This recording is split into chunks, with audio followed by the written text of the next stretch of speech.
This is the Paranormal Podcast with Jim Harold. Welcome to this edition of the Paranormal Podcast. I am Jim Harold, and I'm very excited about tonight's show. Sometimes I get notes and letters from hardcore scientific fans who say, hey, I want more science on the show. Well, we can't get much more scientific and legitimate than a gentleman that we have on tonight. He is Jeffrey Bennett. He is the author of Beyond UFOs, The Search for Extraterrestrial Life and Its Astonishing Implications for Our Future. Now, a little bit about Dr. Bennett before we get started. Jeffrey Bennett holds a BA in biophysics and a PhD in astrophysics. He is taught at every level from preschool through graduate school, and he may well be the only person to have written leading college textbooks in 4 distinct subjects: astronomy, astrobiology, mathematics, and statistics. And take it from somebody who struggled through multivariate statistics. I appreciate that. He is also author of one previous book for the general public, On the Cosmic Horizon, and of the award-winning children's books Max Goes to the Moon, Max Goes to Mars, and Max Goes to Jupiter. Through his Max Goes to School science literacy program, he has donated his children's books to more than 10,000 public elementary schools. Now, among his other major endeavors, Dr. Bennett served 2 years as a visiting senior scientist at NASA headquarters, where he created numerous educational programs for the Hubble Space Telescope and other space science missions. He also proposed the idea for and helped develop both the Colorado Scale Model Solar System and the Voyage Scale Model Solar System on the National Mall in Washington, D.C. Dr. Bennett currently works full-time as a writer and speaker. He lives in Boulder, Colorado, and with his wife, Lisa, and his children, Grant and Brooke, and their dog, Cosmo, which is a great name for a dog for an astrophysicist. Thanks so much for joining us tonight, Dr. Bennett. Thank you very much, Jim. It's a real pleasure to be here. Now, the title of your book, The Search for Extraterrestrial Life and Its Astonishing Implications for Our Future. I kind of gather from that title that you believe there is something out there. Well, I actually, I try very hard, and you'll see in Beyond UFOs that I do this to, as a scientist, separate evidence from beliefs. I would say that scientifically we don't yet have any proof that there's life out there, but if you ask me what I believe, yes, I believe it. Why do you believe it? I go through all the details in the book, but basically it just comes down to looking at what we know about the universe scientifically at this point. First of all, we know there's an enormous number of stars out there. We know that stars have planets. And although we have not yet detected Earth-like planets, we have every reason to think that they're going to be out there. And based on what we know about biology on Earth and how we think life might have originated on Earth and how we think life has evolved over time on Earth into us, from my viewpoint, I don't see any reason why the same types of things would not have happened on countless other worlds. Now, something that I find when we're dealing with this subject matter on this show, we try to deal with it in a pretty serious manner. But, and I've said this on previous shows, sometimes I think those of us who believe that there may be something out there are sometimes cast in a certain light because of maybe some more sensational folks or people that go around dressing up like space aliens or things like that. Now, have you found that since you've written this book that maybe some of your colleagues look at you slightly askance, or what has been your experience? I think the interesting thing is that there often does seem to be that sort of divide that you're speaking of. But in fact, if you talk to scientists, and particularly scientists who are engaged in what we call astrobiology, the study of looking for life throughout the universe, you'll find that almost every scientist engaged in that field believes that there's probably life out there. That's why they're doing it and looking for it. So I think the difference is not so much in what we all believe, but in what we think we know at this point. And so I know that there's a lot of people out there who believe that we are currently being visited by aliens and that we see evidence for that in UFOs and so on. I come from a viewpoint where it seems very reasonable to me that we could be being visited by aliens, but I haven't yet seen anything that convinces me that we actually are. In fact, I think that if we are being visited by aliens, they're probably doing a very good job of hiding themselves from us. But ultimately, we're all interested in the same thing, which is the possibility that we are not alone in the universe. And I think that everyone can therefore get excited about that search for life. How do you think that we would be likely to discover life? Do you think that we're more likely to discover some simple life first, or do you have any thoughts on that line of questioning? Yeah, there's really two different ways that we're going about the search for life. One is going to lead really only to simple life, and that's by searching for life in our own solar system, looking for life on Mars, which is the only place we can really begin to look right now, although there's other places in our solar system that could have life, such as Jupiter's moon, Europa, or Saturn's moons, Titan and Enceladus. So on those worlds in our own solar system, if we find life, it's going to be pretty simple life. We can look for it because we're able to go there, send robotic probes there, and really study it in depth. If you think about intelligent life, we're not going to find that in our solar system. We've already taken pictures of all the worlds in our solar system and know there's no cities anywhere besides Earth. So we're looking for intelligent life around other stars. And our technology right now is not at the level where we could point the telescope at another star and see a planet and figure out if it's got a civilization on it. So therefore, the way we go about looking for civilizations is with what we call SETI, the Search for Extraterrestrial Intelligence. And there we're essentially listening for a signal, hoping that somebody's broadcasting one to us. So there are two very different approaches to searching for life, and it's very difficult to say which one will pan out first. I would probably guess that we'll first find the microscopic life in our solar system, but Seth Shostak, who works at the SETI Institute and writes my astrobiology textbook with me, I think he would probably place his bets on getting the SETI signal first. Now, there's something you said in Chapter 3 of your book when you talked about the implications if aliens are indeed visiting us, kind of the technological divide between us and them and our chances in kind of a War of the Worlds scenario. Can you talk about that a little bit? Because I thought that was a great point. Yeah, one of the things that a lot of people get a misconception about comes from looking at movies like Star Wars and Star Trek, where we have all these aliens out there, and they all seem to have about the same level of technology as we do. And in reality, we would not expect that to be the case. And the reason is because the Earth is about 4.5 billion years old, but the universe is about 14 billion years old. And that means the universe was around making planets. If those planets give rise to life and civilizations, then we would have had civilizations coming up for billions of years before Earth even formed. And in the book and Beyond UFOs, I go through the arguments and come out with an estimate that we might expect, for example, a civilization to arise, let's say, every 50,000 years on average in our galaxy. And what that means is that if there are lots of civilizations out there, we are certainly the youngest and the most technologically inept of all of them, because on average we would expect the next youngest one to be 50,000 years ahead of us, and the next one after that 100,000 years, and so on. And that means they're going to have technology that's, well, to imagine what it's like, you'd have to ask yourself, what will our technology look like in 50,000 years if we don't destroy ourselves and keep developing it? And given that we probably can't even predict 50 years from now, after all, no one predicted the internet 50 years ago, I don't think we can have any real conception of what technology that's 50,000 years ahead of us can look like. So I just fall back on the famous quote from Arthur C. Clarke, that any sufficiently advanced technology is indistinguishable from magic.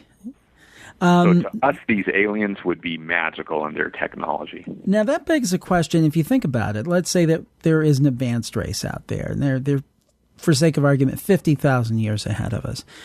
Would it be logical to think that A, they're probably aware of us, and B, they probably don't even care because we're much like, you know, if you or I run across an anthill, we're so insignificant compared to their level of knowledge and advancement that why bother? Well, that's a very good question. I would say on the first point, probably yes, they would be aware of us, at least if they've looked. And as far as whether they would care, that's a little bit more difficult to say. If you look at the way we deal with other species, for example, the anthill might not seem too important to us, but we're pretty interested in chimps and dolphins because they seem smart. They seem like they have potential for the future. And maybe they would look at us and say, those guys are kind of interesting. They're where we were 50,000 years ago. So it's possible that they would have an interest in us.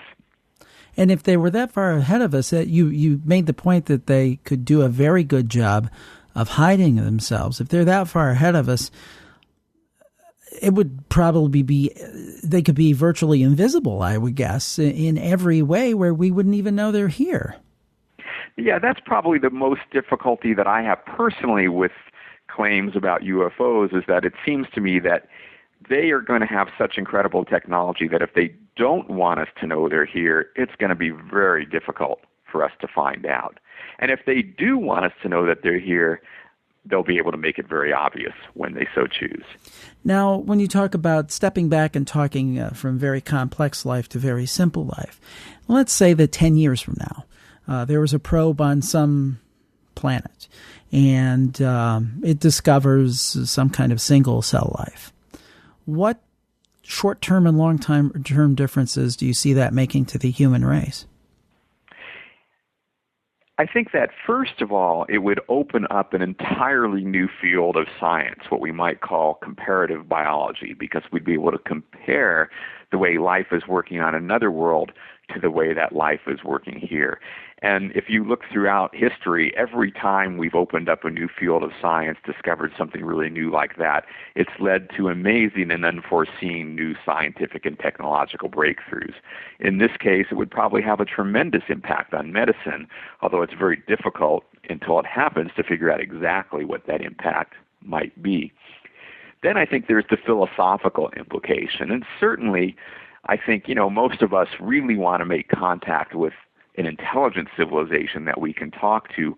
But even a microbe has an immense philosophical value to it because it's telling us that life exists not just here, but elsewhere. And once we find out for sure that life exists anyplace else in the universe, it's a much easier jump to say life's probably really common, and in fact, maybe intelligent life is common. And I'll just take Mars as an example of that.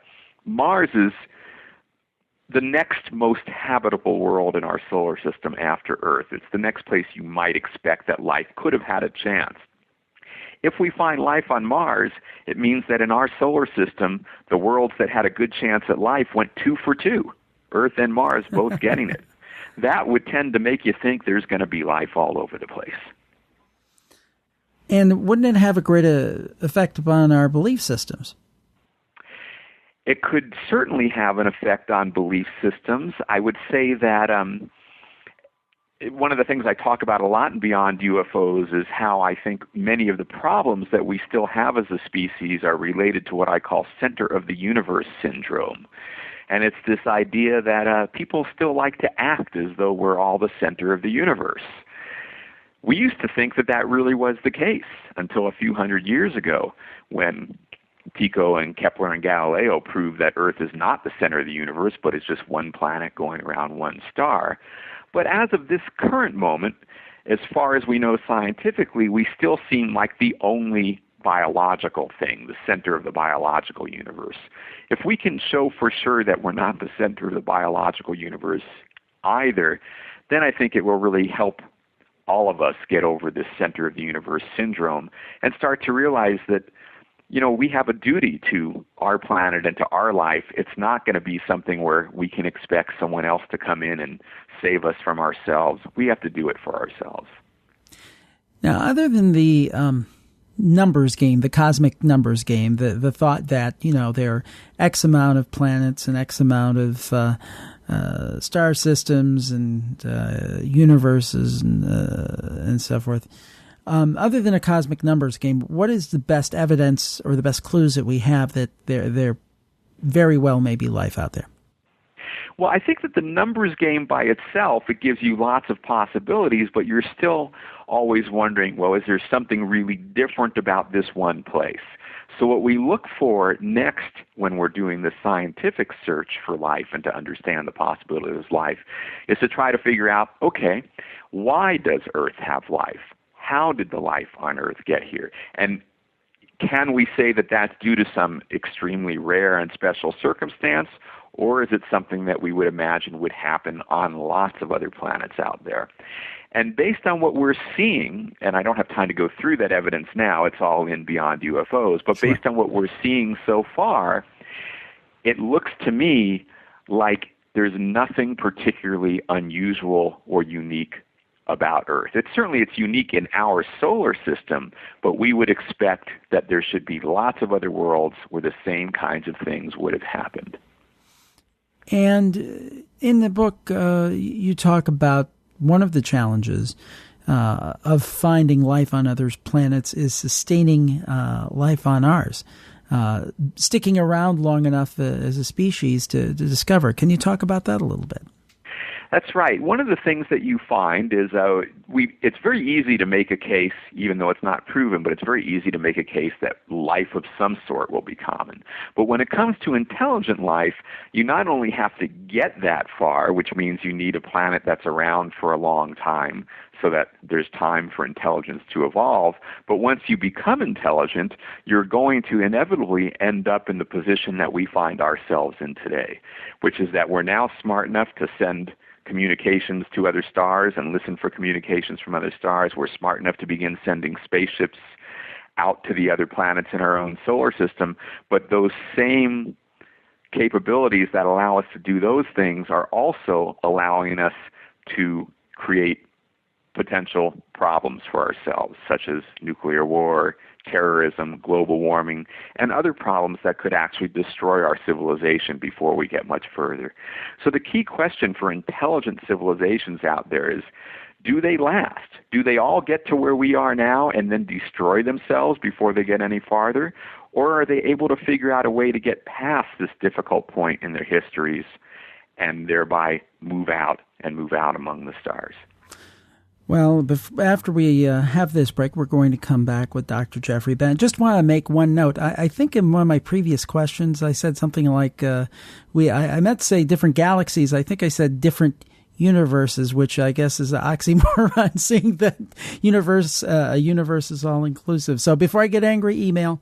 I caught my mistake just a little bit late. We'll be right back after this with Dr. Jeffrey Bennett and Beyond UFOs. If you're like me, you can't believe that we're in the middle of the holiday season and you're not sure when you're going to have time to shop. Well, I've had a secret helper for the last few years, and it isn't one of Santa's elves. It's Amazon.com, and I recommend them highly. I've never had a problem, and on the one occasion I didn't like the product I ordered, no problem. I returned it for a full refund. Shipping is cheap and in many cases free, plus they have the best selection anywhere and great customer reviews that make you a smart shopper. Now, in fairness, I do have a dog in this hunt, because if you go to paranormalpodcast.com and click on one of the Amazon.com banners and order, we receive a small commission on each one of your purchases during that session. So, if you want to get your holiday shopping done easily, pay less in these tough economic times, and help the Paranormal Podcast in the process, just go to paranormalpodcast.com and click on one of the Amazon.com banners and do your holiday shopping. You'll support the show, save some dough, and make that special someone happy this season. Amazon.com via paranormalpodcast.com. A great team for all of your holiday shopping. Back to the Paranormal Podcast with Jim Harold. Well, we're back with Dr. Jeffrey Bennett, and we had an interesting chat. I was correcting myself about the universe, and during the break, Dr. Bennett and I were talking, and he was telling me about a lot of folks looking at the idea of the multiverse. So I guess I was right the first time. Dr. Bennett, please enlighten us. Well, the idea is that some of the new theories of physics, you've probably heard of them, string theory, and envision that actually our universe is not the only universe, that there are other sort of parallel universes out there, you might imagine, and that the many universes together make up what physicists are calling the multiverse. Now, this is all very speculative at this point, because there's the theories that predict it. We should really call them hypotheses, since the word theory is supposed to mean something that's already been very well tested. These ideas have not been carefully tested yet because they're very difficult to test. And one of the first ways that scientists hope to test them is when the Large Hadron Collider comes back online. You may recall it opened up in the fall and then quickly broke down, and they're working to fix it. And so that should shed some light on whether this idea of the multiverse is real or just a figment of our imaginations. Personally, I'm actually hoping it turns out to be a figment of our imaginations. One universe seems like enough to me. But we'll have to go where the data go. Actually, I'll ask you about that. You brought up the collider, the Hadron Collider. And, of course, as I'm sure you know and our audience knows, there was this huge concern when it first came online that it was basically going to suck up the universe in the black hole from some quarters. Now, I'm guessing that you're probably on the other side that says that that's not the case. Can you give us your thoughts on that whole theory and how you approach that concern when somebody brought it up to you? Yeah, this was one of those cases that's kind of like an urban legend, where it starts from something that's got a kernel of truth to it, but then they miss a little bit. And in this case, yes, it could create these mini black holes. And you might, if you knew nothing else about them, you might say, my gosh, that could be really dangerous. But in fact, we know that even though this particle accelerator will be creating particle energies greater than we've ever created before, particles coming in from space, what we call cosmic rays that are naturally hitting the Earth, are hitting the Earth with more energy than we can create in that accelerator all the time, which means that anything that's particle accelerator is going to create is already being created naturally in Earth's atmosphere by these cosmic rays. And so the fact that we're still here is really absolute proof that these things are not dangerous. There was something that I thought of. I believe the collider was originally, there was going to be a huge facility of its type in the U.S. At one point, and it got diverted to Europe. I may be getting my history incorrect, but it was kind of sad to see our country kind of take a. And I don't want to be too jingoistic, but take a back seat to Europe in terms of science. And I'm suspecting with you, and this is kind of far afield from our discussion, but I assume with your background as an educator everywhere from preschool to post-grad, that you probably share some of those concerns. I certainly do. I think it's symptomatic of a lot of the lack of emphasis we're placing on basic research and science today, as well as on space exploration, which I think we should be doing more of as well. We're allowing a big lead that we used to have to slip away. The good news is that most of these big projects are international collaborations now, so the fact that it's in Europe doesn't stop American scientists from participating, but certainly it would be nice to have a facility like that here.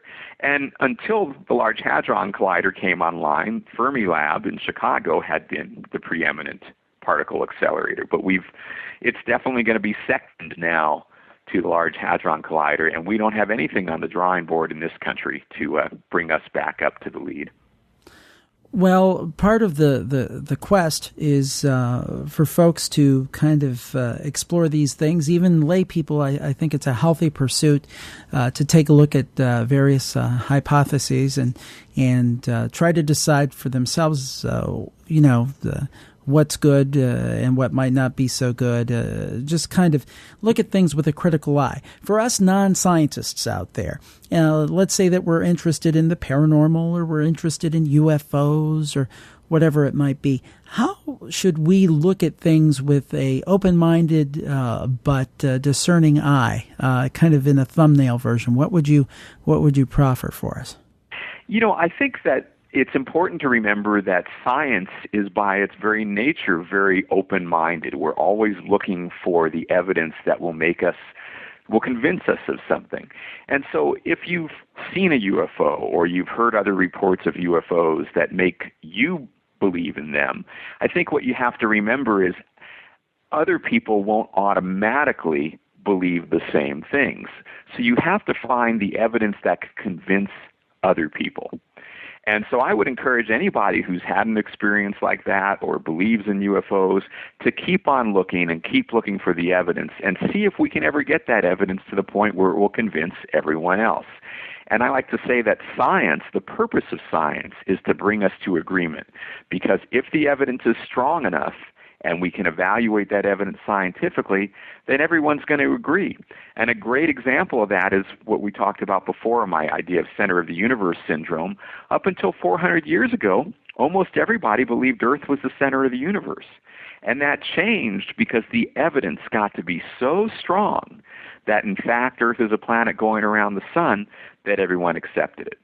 In the case of UFOs and other paranormal things, there's a lot of people who believe very deeply, but we need to get the evidence to convince everyone else. So keep that open mind, keep looking for the evidence, but be understanding that no matter how strong of a personal experience you might have had, until other people have the same thing or have evidence that they can evaluate like you have, they might not believe you. And we really thank you for your time tonight. I think it's been an outstanding session we've had here. We really do appreciate your time and your insights. Now, you have done and continue to do so many things. What's on the horizon for Dr. Jeffrey Bennett? Well, probably you might guess from my website, jeffreybennett.com, that my real first love is the work I'm doing for children's books and children's education. So I'm hoping to keep those going. I encourage everybody to take a look at Max Goes to the Moon and then Mars and Jupiter. And I really want to try to do more to get kids inspired to learn science, and in particular to be inspired about the idea of future space exploration, and maybe even to spur us as a nation and as a world to start focusing a little bit more on space exploration and what it could mean to us in the future. And from there, I'll just keep all my other writing projects going because I got to try to earn a living somehow. And do you have any plans for any kind of general audience books in the future? Well, you mentioned in the beginning that I've written textbooks not only in astronomy and astrobiology, but also in math and statistics. And just as I feel very strongly that we are behind in our science education for the general public, which is why I've written a book like Beyond UFOs, I also feel we're behind in our math education. In fact, the entire financial crisis, I think, can be attributed to poor mathematical thinking. And so I'm actually hoping to write a book for the general public about some ideas in mathematics that we all need that might help us avert the next financial crisis. Well, we can certainly use that. Also, you have you have Big Kid Science, don't you? Isn't that another website that you have? I do. Big Kid Science is where we put the information that goes along with my children's books. So there, if you've got teachers listening, you can find activities that we've posted, interactive activities, and various other things to go along with the children's work that I do. Well, it's all very interesting work and very good work. So we thank you for joining us tonight on the Paranormal Podcast. Thank you very much. I really appreciate being on. And thank you for listening to us tonight. Thanks again for all those great reviews we're getting on iTunes. We have, believe it or not, a top 20 science podcast on iTunes in the U.S. We're up against those guys. You've heard of them, New York Times, NPR, and we're in there slugging it out. So keep giving us those reviews so people can learn about the podcast. And hey, if you're buying somebody an iPod for Christmas or the holidays, preload it with the Paranormal Podcast. Hey, it's another free gift. Thanks so much for listening. Happy holidays to everybody. We'll catch you next time on the Paranormal Podcast. Good night.